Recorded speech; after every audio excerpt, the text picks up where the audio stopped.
तो अपन विद्युत आवेश तथा क्षेत्र की बात कर रहे थे और अपन ने लास्ट में बात की थी कि साहब बिल्ली की जो सेमूर है,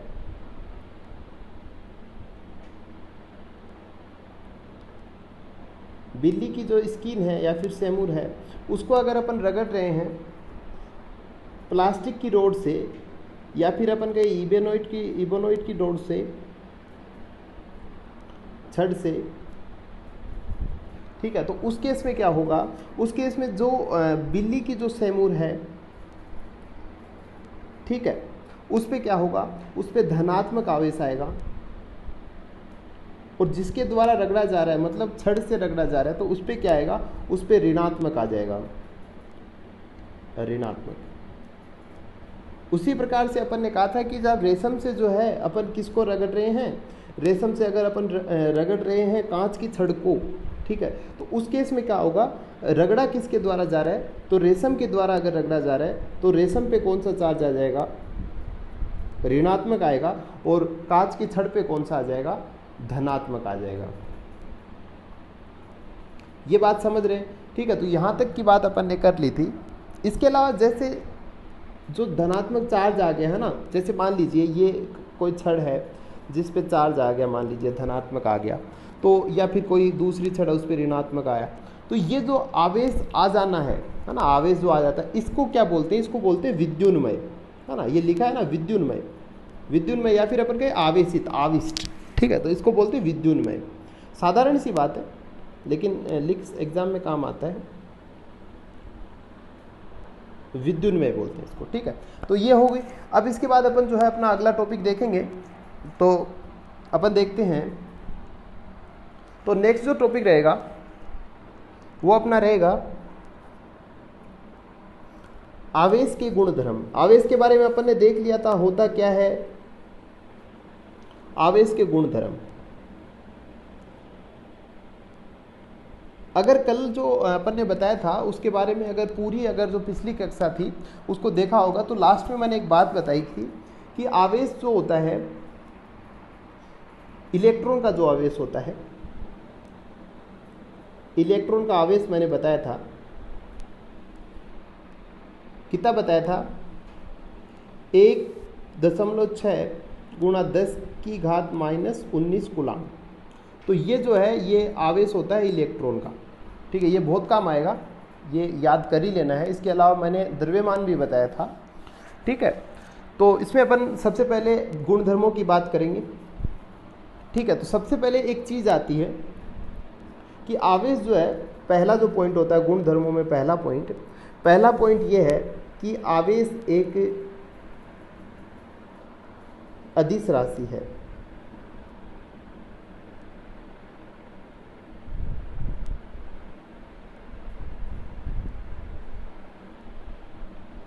अदिश राशि है, ठीक है। आवेश क्या है, आवेश अदिश है। अदिश होता क्या है, दो नाम आते हैं, अपन ने देखे होंगे दो, एक तो होता है सदिश और दूसरा होता है अदिश।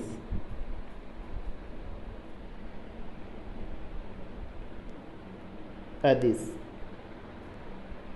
कुछ फर्क नहीं होता है इनमें ज़्यादा, मतलब एक डिफरेंस होता है, सिर्फ ये होता है कि सदिश जो होता है वो दिशा होती है, उसकी दिशा के साथ जिसकी दिशा होती है, ठीक है, और इसकी दिशा नहीं होती, डायरेक्शन नहीं होती है। जो सदिश है उनको रिप्रेजेंट किया जाता है या फिर प्रदर्शित किया जाता है किस चीज़ से, जैसे मान लीजिएगा ए कोई एक राशि है और इसको अगर ये सदिश है तो इसके ऊपर ऐसे अपन एक तीर लगाते हैं, ये रिप्रेजेंट कर रहा है कि इसकी दिशा होती है। और जो अदिश राशि है वो ऐसे ही लिखी जाती है साधारण, इसके ऊपर किसी प्रकार का निशान जो है वो नहीं आता है, ठीक है। इसके अलावा जो यहाँ पे अगर अपन आवेश की बात करें तो आवेश को किससे प्रदर्शित करते हैं, आवेश को क्यू से प्रदर्शित करते हैं, क्यू, छोटा क्यू भी ले सकते हैं या फिर बड़ा क्यू भी ले सकते हैं। तो ये है ना, ये अदिश है, इसलिए इसके ऊपर किसी प्रकार का जो है वो निशान नहीं रहेगा। अभी अपन जैसे आगे कूलाम लॉ में कूलाम फोर्स पढ़ेंगे, ऐप पढ़ेंगे फोर्स, तो वो कौन सा होता है, वो सदिश होगा, तो उसके ऊपर इस प्रकार से निशान आएगा, ठीक है। तो जो फोर्स है या फिर अपन कहें कूलाम बल जो होगा, अभी अपन पढ़ेंगे कूलाम बल होगा, अगली क्लास में देखेंगे। वो जो है वो क्या होगा, वो सदिश होगा। ठीक है, तो ये इनकी बात अपन कर लेंगे। तो फिलहाल अपने को ये ध्यान रखना है कि आवेश क्या होता है, आवेश अदिश होता है, उसकी दिशा नहीं होती है। ठीक है, उसकी दिशा नहीं होती है तो इसका एक क्या फ़ायदा है या फिर क्या इसकी एक प्रॉपर्टी या फिर एक गुण होता है, वो होता है आवेश की योज्यता। आवेश की योज्यता, ये अभी अपना जो अगला हेडिंग है वो रहेगी आवेश की योज्यता। ये देखेंगे क्या होता है। ठीक है, तो ये इसलिए होता है क्योंकि इसकी दिशा नहीं होती है। समझ रहे हो बात को? जी हाँ, तो ये इतना लिख सकते हैं अपन, सदिश और अदिश। ठीक है, तो ये लिख सकते हो कि कूलाम्ब बल है, तो ये थोड़ा ठीक से करके लिख ले। जी हाँ, दूसरी जो प्रॉपर्टी है या फिर दूसरा जो गुण है वो मैंने अभी कहा है कि आवेश की योज्यता या फिर अपन कहें आवेशों की योज्यता।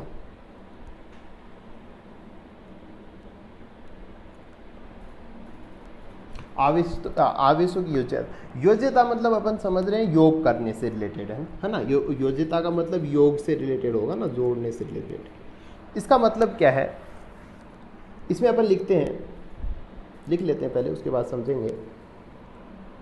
किसी वियुक्त निकाय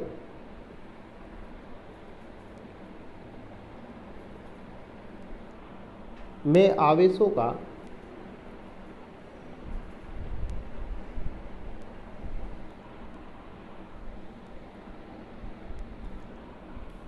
कुल मान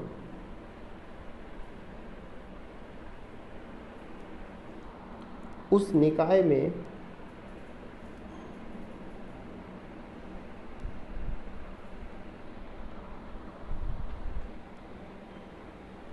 उपस्थित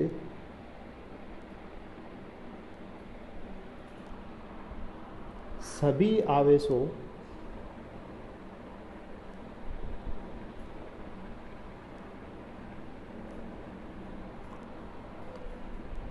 के बीजगणित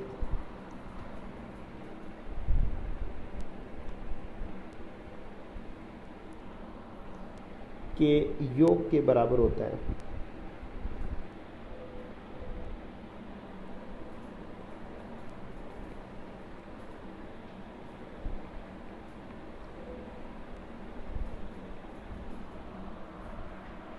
ठीक है, वियुक्त निकाय का मतलब होता है अलग कर देना, मतलब जो अलग सिस्टम कर लें। जैसे मान लीजिएगा उसका, जैसे कोई भी एक ये बॉडी है, ये इतनी कोई बॉडी है, ये जो एरिया है, ठीक है, ये एरिया, इसका जो बाहरी जो वातावरण है, जो बाहरी वातावरण होता है उससे इसका कोई संपर्क नहीं होता।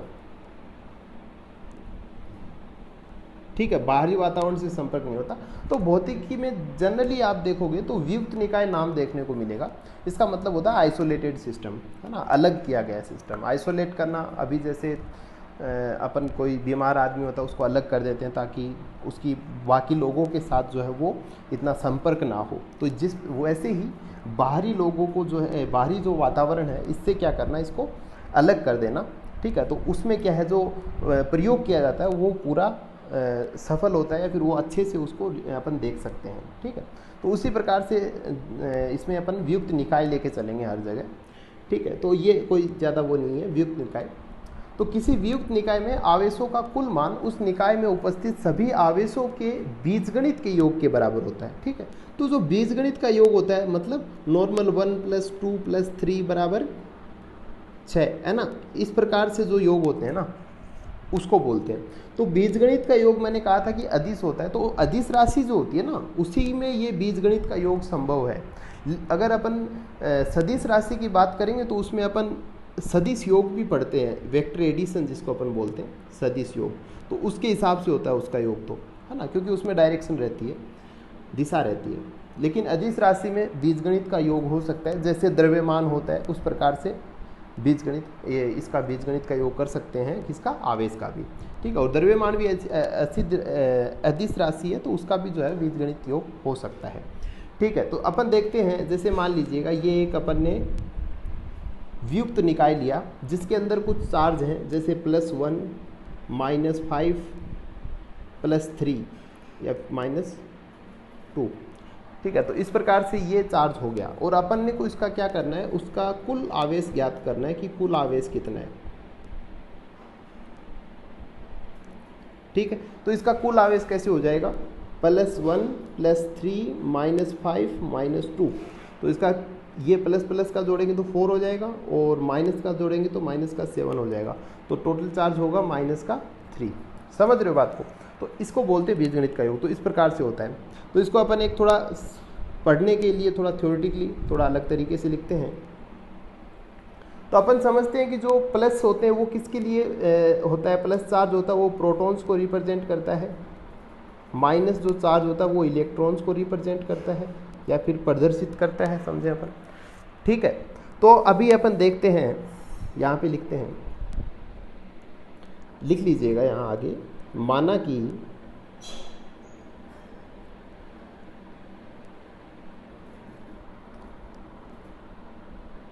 किसी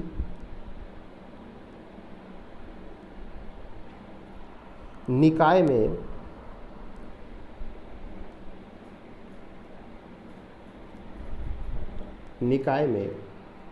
धनायन है +P। मान लीजिएगा मैंने कहा था कि साहब ऐसे करके जो आइसोलेटेड बॉडी है जिसके अंदर हो सकता है कुछ +3 +5 ऐसे हों और कुछ +8 या फिर -8 या फिर -2 इस प्रकार से हो। तो इसमें अपन ने कहा कि माना कि किसी निकाय में धनायन +PE, यहाँ PE का मतलब प्रोटॉन से है। ठीक है, तथा ऋणायन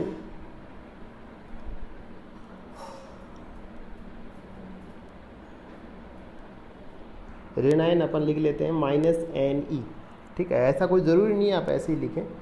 ठीक है, तो ये N से रिप्रेजेंट हो रहा है, हो तो अलग अलग है।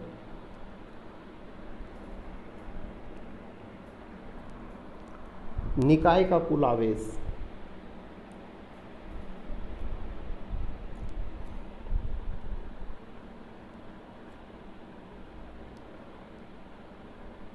ठीक है, तो निकाय का कुल आवेश कैसे होगा, तो जो +PE है उसको तो अपन लिखेंगे +P, तो प्लस लगाने की जरूरत नहीं है, नॉर्मल PE भी लिख सकते हैं, और -NE।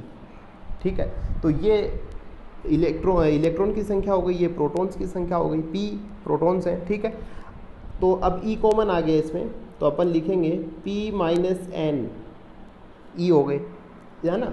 E से अपन क्यों मल्टीप्लाई कर रहे हैं, क्योंकि अपने को क्या निकालना है, अपने को आवेश निकालना है। ठीक है, और मैंने शुरू में कहा था कि ऊपर मैंने बताया था कि जो E होता है, इलेक्ट्रॉन जो होता है, इलेक्ट्रॉन का आवेश कितना होता है, E होता है, उसकी वैल्यू होती है 1.6 × 10⁻⁻19। समझ रहे हो ना। तो आवेश, एक इलेक्ट्रॉन का आवेश कितना होता है, इलेक्ट्रॉन का आवेश 1.6 × 10⁻⁻19 कूलाम। ठीक है, तो ये P -N, वैसे अपन E लिख दी। ठीक है, अब अपन कह रहे हैं अगर जो P है, ठीक है, यहाँ पे दो स्थिति हो सकती हैं, कौन कौन सी।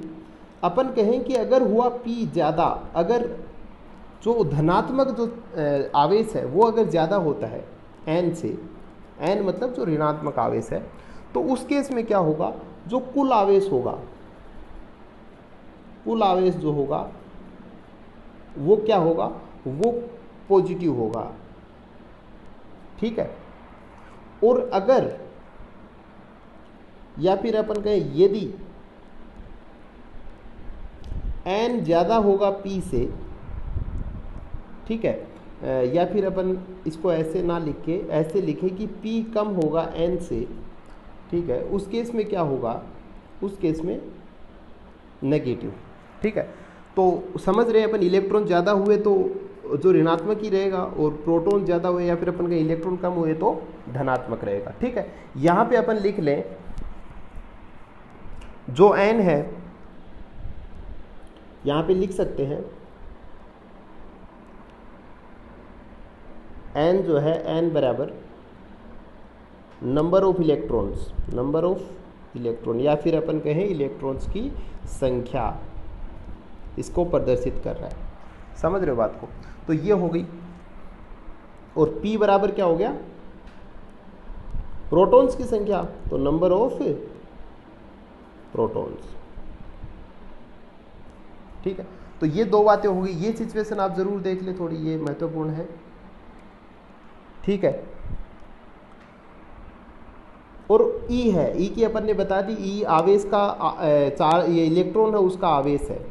ठीक है, 1.6 गुणा 10 की पावर माइनस 19 है ना, या फिर अपन कहें 10 की घात माइनस 19 कूलम। तो ये E है। तो ये अपन इसका जैसे Q निकालते हैं ना, तो वो अपन इससे गुणा करते हैं, वो अभी थोड़ी देर बाद करेंगे। इसके क्वेश्चन भी आते हैं बोर्ड में, है ना, इस चीज़ के। और ये जो आवेशों की गुणधर्म की बात जो कर रहे हैं अपन, ये बहुत इंपॉर्टेंट है एग्जाम के पॉइंट से, ऑफ से भी, तो ये थोड़ा याद करना ही है आपने। तो ये ध्यान से देखें। ठीक है, यहाँ तक समझ आ रहा है? तो ये बात हो गई अपनी एक आवेश की योज्यता की। ठीक है, इसके बाद अपन एक अगली चीज़ देखते हैं, इसी से संबंधित है अगली, इसका जो गुणधर्म है दूसरा।